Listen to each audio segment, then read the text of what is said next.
welcome to my channel. My name is Kiri and I'm a flower farmer here in Western Washington in Zone 8A. Today is April 10th, it's a Sunday, and I wanted to just sit down with you. I've got a little tea here, you might want to grab some too, and chat with you about how this last week went.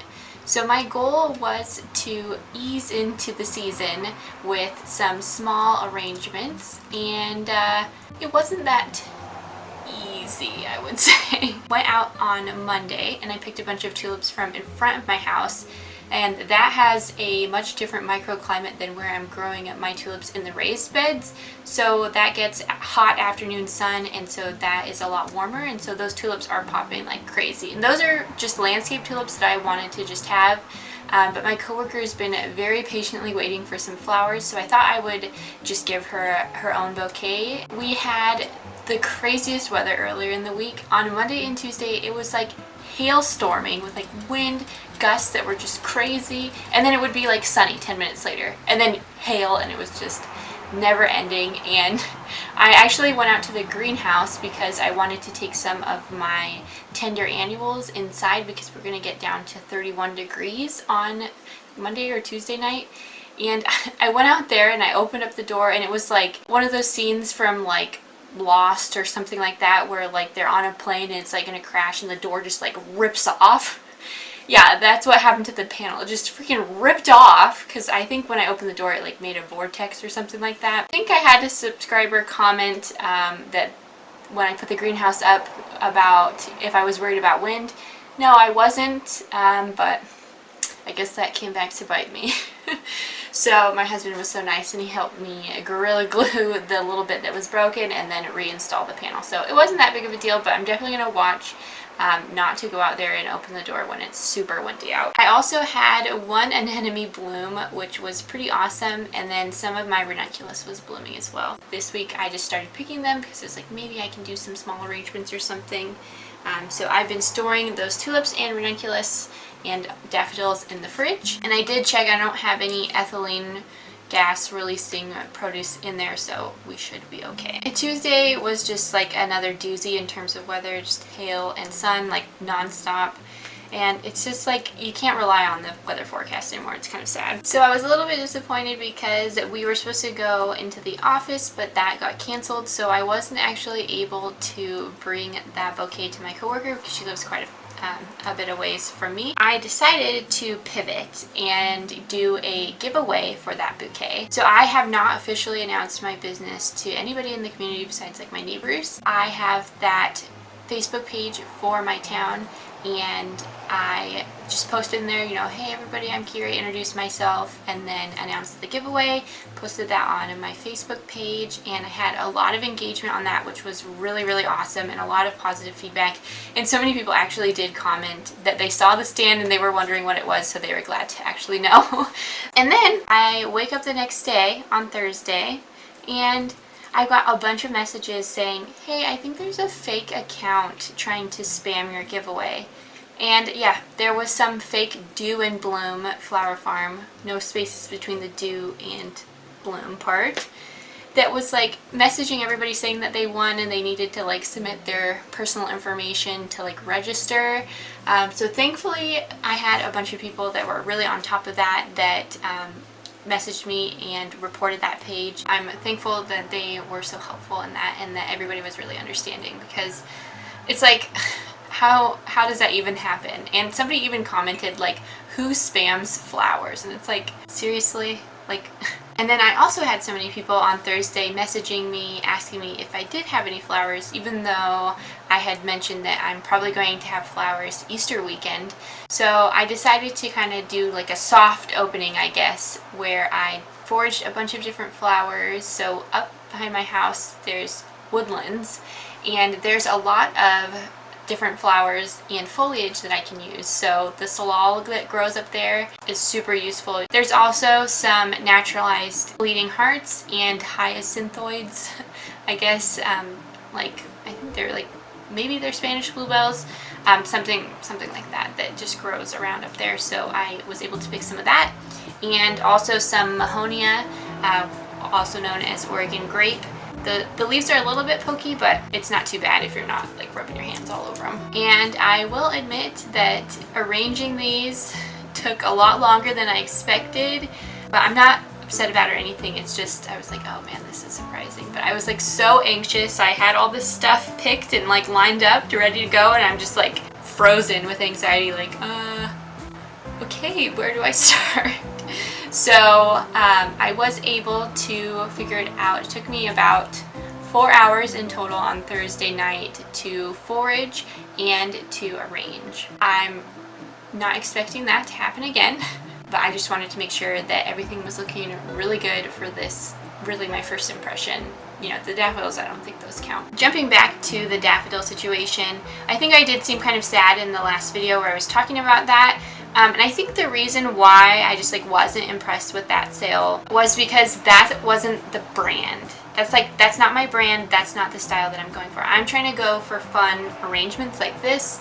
And if I do sell straight bunches, you know, I want them to look really nice. And so to me, that wasn't on brand, that wasn't the vision, so that's kind of what upset me. I would rather somebody feel like they get a good deal from me than feeling like they get ripped off. And you know, this is my first year, so there's probably going to be some errors in, you know, vase life or maybe things don't look perfect. So it also kind of makes sense to go a little bit lower just to do some like market penetration pricing. I'm going to go with my gut on things and how they're priced, and you know, if I feel like it's overpriced, I'm just not going to do that. Also on Thursday it was like 70 degrees, which is kind of crazy given we just had hail a couple days before. So I had quite a few tulips that were ready to be harvested, so that was awesome. So in total on Thursday I made 5 of the jam jar posies, which are these little shorties, and then I made 5 of these, I'm calling them mini bouquets. So I basically went with 3 single tulips and then 1 of these early foxtrot double tulips, and then I had 2 or 3 stems of salal and then 1 or 2 branches of the quince. And then I left the tulip foliage on here to just fill it out a little bit. So I charged $6, retail sales tax included for that. And then for the jam jar posy, most of them had pretty much the same mix. This one has extra just because I had it left over. It had 2 pieces of mahonia, and then 2 very small sprigs of salal, and then 5 stems of these little bleeding hearts, 1 tulip, 1 ranunculus, 1 multi-flowering daffodil, the Tizetta Essentials mix, and then 2 or 3 of the hyacinthoids, and then this random little branch that looks pretty cute. And then I put a little piece of raffia on there, you know, to just take it up a notch. And those were $5, tax included. I feel like I probably could have charged a little bit more, but you know, we're doing a soft opening. We're just getting people in the door looking and comfortable buying from me. So Friday I opened up and it was another day of on and off rain. It would like downpour and then it'd be sunny. And so that was a little bit annoying, but I did have a couple sales. So on Friday I had all of my sales in the afternoon. I had someone who came by and bought 1 mini and 1 jam jar posy in the same transaction. And then I had somebody else come by around 6 who purchased 3 jam jar posies and 1 mini, and actually spoke with him and he said that he was so excited to see this here and he was buying 1 for each of the ladies in his house. So I thought that was so sweet. Because we had that really hot weather, I was able to harvest a couple more tulips, so I made 1 extra jam jar posy and 1 extra mini arrangement. So on Saturday I opened up and popped out the rest of the arrangements, and I had noticed that on Friday when the rain was just pouring down, it was getting into the front layer of the stand and getting everything all wet, so I didn't want to deal with that. And the other thing too is that in the mid-afternoon when the sun is, you know, at its hottest, it's coming straight into the stand and pretty much baking the flowers. So we don't want that because obviously the sun is going to damage them. I decided to make an awning, and I followed a tutorial that I saw on Pinterest, but basically you just take some plant hanging brackets and a curtain rod, and then you make a curtain and you just set it all up together. So I do have some little hooks that I've put on the curtain rod so that it doesn't pop off like if it gets really windy and knock somebody in the head. and then I just attached it to the stand on the inside with my staple gun. So the way that we've attached the brackets onto the doors, I can just take the curtain rod off and then close it all up inside the stand so the awning is completely covered and protected from the elements at night. I did not use outdoor fabric because I'm not about to pay like 40 bucks for a yard of that. I just used some Scotch Guard to try to protect it a little bit from the elements, but keeping it locked up, you know, when I'm not open is also going to help protect that as well. On Saturday, I had 3 people come through. 2 people bought 1 mini bouquet each, and then someone bought a jam jar posy. So I made 12 arrangements in total, and I have 3 left over. So I sold 9, which I think is pretty awesome. So let's summarize the week up a little bit with an analysis on pricing and profitability. So while I'm in this kind of trial and error period, I want to really do a deep dive into my pricing, how I feel about it, and what that means for the profitability of the business. And hopefully this will help you as well. So I'm hoping to price my single tulips at $1.50 a piece, and then the double tulips at $2 a piece. This has pretty much been underpriced if you think about it from that perspective, and then if you also added my time, which it took me about 4 hours to make those arrangements. Kind of sad, I know, but it was my first time and I was super anxious and I wanted to get it right. So don't judge me. The other thing to consider too is that these technically were from my landscape. These weren't a business expense. I didn't buy these to sell them.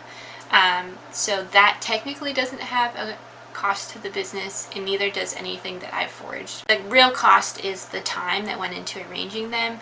And if I'm pricing my labor at minimum wage, or $15 an hour, that's $60 in terms of my time invested in arranging them, foraging it all. Some of these flowers did actually have a cost to the business because they were purchased to sell. So these Early Prince mixed tulips cost 47 cents a piece, and then these Tazetta Essential mixed daffodils cost 47 cents a piece as well. So if we price out all the flowers that actually had a business expense, that comes out to a little under $10 in terms of flower cost. And then if we do 4 hours of my time foraging and arranging at minimum wage $15, that comes out to $60. So in total, this cost me about $70 to make all of these arrangements. So we would consider that the cost of goods sold, right? So those are those direct inputs that went into producing the product, and you can attach that specifically to each arrangement. So each flower we know the cost, or each arrangement we know. So I know I had 12 arrangements that took me 4 hours to make, right? Oh, sorry, just jumping right into accounting here. So my cost of goods sold for these were $70. And then if we consider the sales net of any retail sales tax that gets remitted to the state, I made $45. So this actually put me at a gross margin loss of $25. And so if your gross margin is a loss, and that's a sustained thing, so every time you sell a bouquet, your gross margin is a loss, that's something really to look at. But at this initial point where I am just trying to get people looking, I'm trying to get people engaged, I'm trying to have that low barrier to entry, if you will, of people, you know, just getting people to want to come to my stand, to take the leap and purchase my flowers. This is totally worth it. Your tulips will last a long time in the vase, so will all of this foliage. I know I've done vase life tests on these, they last like 2 weeks. So these arrangements should give my customers a really long vase life. The other thing too is that it should not take me that long to arrange flowers in the future. But to me, you know, this is a learning curve, right? I've made arrangements for myself personally, but I've never made them to sell. So I was super anxious about making sure that they looked really good and that, you know, they were quality. And so I spent a lot of time on them. But moving forward, I do not plan to do that. But I will say that that cost was worth it to me because I got that practice in. You know, it's only going to get better from there. So I'm really looking forward to how next week goes, since next weekend is Easter weekend, and I do have some tulips that I think are going to be the perfect color scheme for Easter. So hopefully that goes well, and I'm considering maybe doing some pre-orders, so we will see how that goes. I hope you found this discussion on how my sales went and kind of my accounting analysis of how these bouquets ended up costing me some money, but actually might be worth it. So if you did, please hit that like button, and if you'd like to see more videos like this in the future, please subscribe. Thanks for watching. See you next time.